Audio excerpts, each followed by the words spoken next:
When it comes to keeping your community safe, some officers are trying a new way to prevent problems.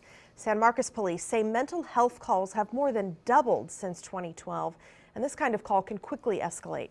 So as KXAN's Amanda Brandeis shows us, that department has some new resources to help.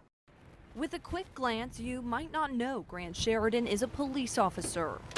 To me, it's just a tremendous privilege to be able to help people when they are often in one of the most difficult points in their life. His job is a little different. It's made me a better officer, helped me to understand the true difficulties that some of these people face. Grant is the only official mental health police officer in San Marcos. Some of our mental health calls for people in crisis can easily last 7 to 8 hours.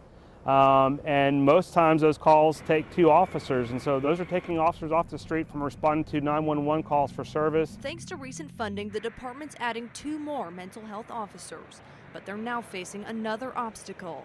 One of their biggest challenges is there's no inpatient mental health unit here at CTMC or in Hays County. Now they're being told they can't bring patients to Brackenridge. For whatever reason, Brackenridge has decided to refuse our individuals from Hays County that are in a mental health crisis. But again, our authority as peace officers under the Texas Health and Safety Code permit us to do that. Very frustrating for our department. Now they'll have to find beds at other hospitals. It's just another example of how much work is left to be done. Amanda Brandeis, KXAN News. We reached out to Seton Medical Center about this sudden change. UMC Brackenridge opened its psychiatric emergency department just a year ago, but the demand is still so great.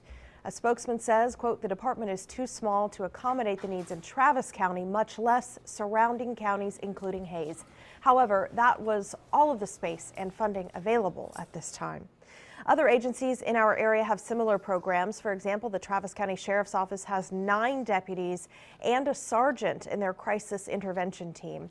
That team started in the 1980s, and at the time, only the 2nd police unit in Texas devoted to mental health calls. The deputies are specially trained to respond to situations involving someone with a mental health issue.